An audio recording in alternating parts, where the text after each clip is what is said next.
This recording is part of the Ernest Thompson Seton Institute's Oral History Project. The Institute was established to reintroduce Mr. Seton's work to new generations and to bring researchers and scholars together who have interest in Seton's impact in the fields of natural science, art, literature, and outdoor education. This oral history was collected by telephone from Mrs. Linda Davis from Cimarron, New Mexico on September 26, 2019. State your name. Linda Mitchell Davis. Where you were born and when you were born. I was born in Denver on July 11, 1930, and then came back as soon as my mother was able to travel to New Mexico. And I was raised on a Tequesquite Ranch in Harding County, about 18 miles east of Mosquero, New Mexico. And your parents' names? My mother was Julia Sunt, S-U-N-D-T, Mitchell. And my dad was Albert Knell, K-N-E-L-L, Mitchell. Did you have brothers and sisters? I had two brothers. They're both deceased now. I had a brother that was Thomas E. Mitchell II, who was born in 1932, and a brother, Albert Julian Mitchell, who was born in 1934, and my mother died when he was 2 days old. So my dad raised us in a very isolated corner of New Mexico. And did your dad ever remarry? He didn't get remarried until in 1957. He was a widower for many years. And did he stay at the ranch? Oh, yeah, he stayed at the ranch. He died on the ranch. He stayed on the ranch all he was involved with it. He was sort of the livestock agriculturist of the last century. He was a very well-known rancher and agriculturist. You always lived on the ranch yourself, correct? Yes, I lived there. I was homeschooled till the Second World War came along, and then the lady that had been helping teach us went to war, so to speak. She was with the Red Cross the First World War, and they called her back, second one. So I was educated until about the 5th grade on the ranch. My grandfather knew him. My grandfather, T.E. Mitchell, knew him because my grandfather was the wagon boss for one of the big outfits in Northeast, where everybody, that was before barbed wire, and everybody ran their cattle together up on the plains between the mountains here at Cimarron and the Texas state line. When we were still a territory then. Your grandfather was Thomas Edward Mitchell, T.E. Mitchell, and he ran the Bartee Cross outfit in the Ute Creek and Tequesquite Creek valleys. But he had worked cattle up closer to the Clayton area and Des Moines area and in there. And I think that's when he became acquainted. So that was way back in your grandfather's early days when he first came to this part of the world. 1893 and 1894. Well, my grandfather met him because that was a vast cattle grazing area. Right. And they had different ranches all shared it. And so my grandfather knew of him, being a naturalist and his interest in the wolf population and things like that. My grandfather certainly would have talked to your grandfather about the wolf population. Yes, I'm pretty sure. And the population of the wildlife in general. I think that most of the cattlemen that ran cattle in this general area were very protective of the deer and the antelope and the various game and the wildlife. Did you talk with my grandfather when he came to visit you? I lived in Albuquerque, and that was where I got to know your grandfather. Was when we lived in Albuquerque, and I was schooled in Albuquerque from 1941 to 44. Went to the Manzano Day School. The reason that I met him, that I got to know him, was when they were going to Albuquerque. They would do it once a month. Your grandfather got very worried that there was nothing, the children that were left behind due to the war effort and all.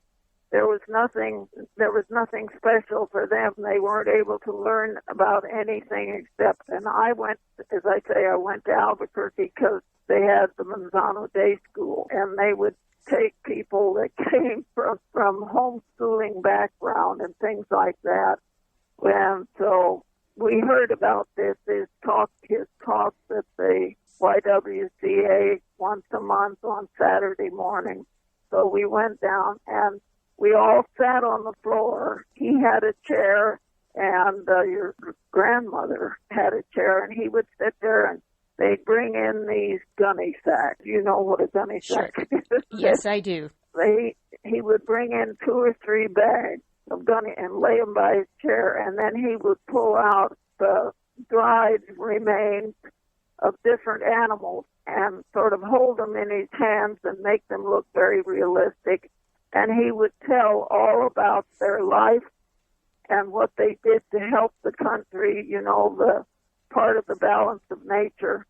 And he would go through these different dried, because he would just dry them. And I mean, they weren't taxidermied, treated or anything. They were just dry skins and carcasses of all of the various animals and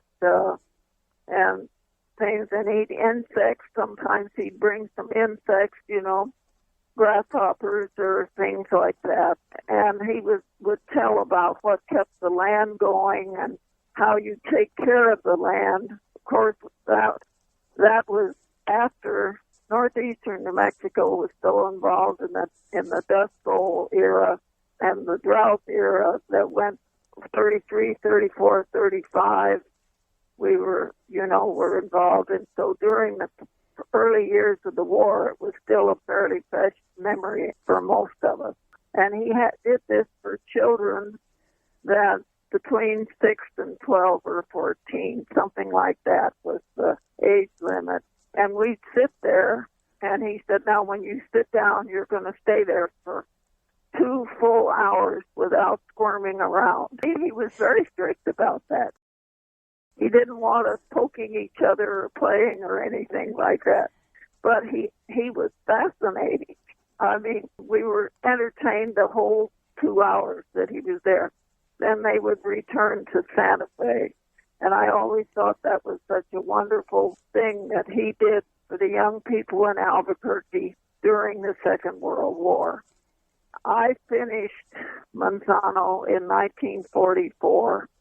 He was there in that period of time between 41 and 44, the early years of the Second World War, that I was privileged to get acquainted with him and to how it wonderfully was sharing his knowledge and trying to educate the children. When we got there, we sat down and, kind of gathered around your grandfather so we could all hear. My brother and I were the 2 that attended it that I knew, and I didn't know the other children. Do you remember about how many kids came each week? Well, it depended an awful lot on the home activities and what, but I think there was probably at least between 12 and 20 kids there. And, it varied because people didn't know what. We were so involved in the war effort that you never knew. Some of the families couldn't get their children there every time, and I really don't know. And we didn't visit very much. We all had chores to do, and we'd come Saturday morning and try and be there 2 hours, and then we were told to go home, and there was no loitering or things like that on the streets. And everybody walked to get there.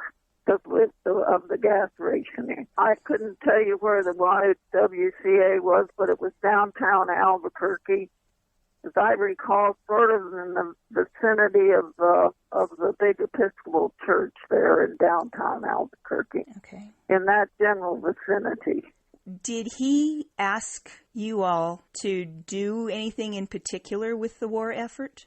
Well, I was so involved in the war effort because I worked the cattle depot in where is now Rio Rancho. It was an area that had cattle in it, and all of the ranchers were producing beef for the military. We worked whenever we weren't in school. I had borrowed a horse from Louis Clifford, who had the taxi cab company, and he had 2 horses that he used during the state fair parade every year, and they were just stabled out at the fairgrounds. And my brother and I would borrow them, and we would help any ranchers that got an allocation on a railroad car to ship cattle. We'd help them pen there at Belen, south of Albuquerque, and along the railroad, because that's where the railroad cattle pens were. And we were, I really don't know, we kids, there was no loitering around or anything like that. We all had chores to do and things like that. I couldn't really honestly answer that question. Mm-hmm. Did you read any of his books? And if so, did you own them or did you get them from the library? See, we lived up at the ranch. My grandmother, her children, my dad's generation, had been educated on the ranch.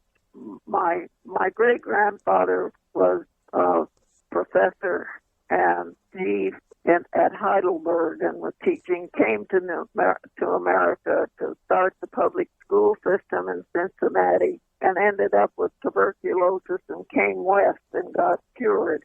And that's how my grandmother's family ended up in the Tequesquite Valley, because he was an educated man and he got the post office job. Her father did. So I had read all of his books that, were published by then, because my grandmother had a wonderful library for her children, and then we shared it. Of course, my brothers and I did. So we had read his books. The thing I remember about your grandfather, he was so fascinating to listen to and to talk to us and to tell us all this wonderful knowledge about all of us loved animals, and his talking about his time when he was in northeastern New Mexico. My brother and I felt that he was the only person that knew where northeastern New Mexico was in the ranches. And the fact that he just held the attention of this entire group of kids between 6 and, I think it was 6 and 12, and that's maybe 14, because I was one of the older ones. He had such an amazing presence, and he was very kind as long as you behaved yourself and, didn't cause any ruckus or anything or ask too many questions. He was so kind and caring to all of us. We knew from the very beginning, if we made noises or scuffled around or anything, that we'd be evicted from the class. And we all loved it. All I remember is how he had a commanding presence and a wonderful voice, and how very interesting he was, and how he did it. He did it all without notes. I mean, He'd just bring these bags of dried, I don't know what they call them, but he kept them in drawers, and I think they were dried skins of the various animals he talked about, carcasses and all. Every other day I have to drive the feed wagon, so thank you very much. I say part of my youth was influenced by your grandfather and his wonderful knowledge, and the fact that my grandfather had known him, and as young men, they had covered a lot of the same territory up here. Thank you, Linda. This concludes our interview with Linda Davis and her experience with Ernest Thompson Seton. Visit us on the web at https:// etcetoninstitute.org